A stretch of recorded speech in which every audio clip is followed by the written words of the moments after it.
কারো মর্যাদা বেড়ে গেলে তার দায়িত্ব বেড়ে যায়।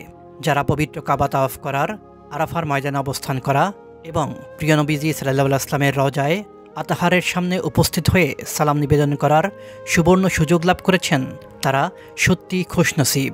তাদের জীবন ধন্য।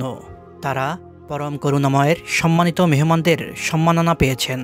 ফলে স্বাভাবিকভাবেই তাদের দায়িত্ব অনেক বেড়ে গেছে। আর এই দায়িত্বশীলতার পরিচয় পাওয়া যাবে হজ পরবর্তী জীবনের কার্যকলাপ দ্বারা। হজের সফর থেকে বাড়ি ফেরার পথেই একজন হাজী সাহেবকে নিজের ভবিষ্যৎ জীবন সম্পর্কে কাঙ্ক্ষিত সিদ্ধান্ত নিতে হবে, যে সিদ্ধান্ত গ্রহণের ফলে হাজী সাহেবের জীবনের গতিধারা বদলে যাবে। হজ পরবর্তী জীবনে প্রত্যেক হাজী সাহেবকেই মনে রাখতে হবে বাকি জীবনে আল্লাহর কোনো হুকুম অমান্য না করা, কোনো কাজ নবী করিম সাল্লাল্লাহু আলাইহি ওয়াসাল্লামের সুন্নতের বিপরীতে না করা। প্রত্যেক হাজী সাহেবকে অবশ্যই মনে রাখতে হবে যে তিনি আল্লাহর খাস মেহমান হয়েছিলেন, নবী করিম সাল্লাল্লাহু আলাইহি ওয়াসাল্লামের খাস মেহমান হয়েছিলেন। এখন হজ পরবর্তী জীবনের কার্যকলাপ দ্বারা যদি আল্লাহর বিধান অমান্য হয়, নবীজির সুন্নাত লঙ্ঘন হয়, তবে প্রমাণিত হবে আল্লাহ ও রাসূল হাজী সাহেবকে যে সম্মাননা দিয়েছেন, হাজী সাহেব তার অবমূল্যায়ন করেছেন। একজন হাজী সাহেব তার কষ্টে উপার্জিত টাকা ব্যয় করে হজ করে এসেছেন, কিন্তু কেন এত বড় অঙ্কের অর্থ এখানে খরচ করলেন?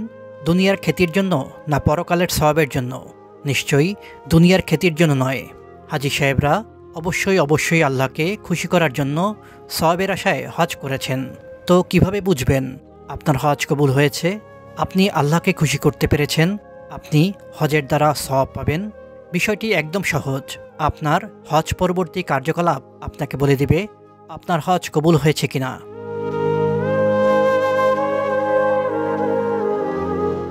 যদি দেখেন হজের পর আপনার ইবাদত বন্দেগীর প্রতি আগ্রহ বেড়ে গেছে, আপনার দ্বারা গুনার কাজ কমে গেছে, দুনিয়ার প্রতি আকর্ষণ হ্রাস পেয়েছে ও আখিরাতের আগ্রহ বৃদ্ধি পেয়েছে, তবেই বুঝবেন আপনার হজ কবুল হয়েছে।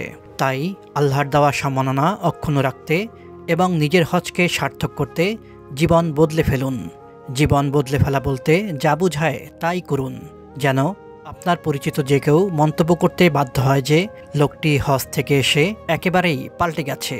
তবে পাল্টে যাওয়া লোকের বাহবা পাওয়ার জন্য নয়, এই পাল্টে যাওয়া আল্লাহ ও রাসূলের ভালোবাসা পাওয়ার জন্য।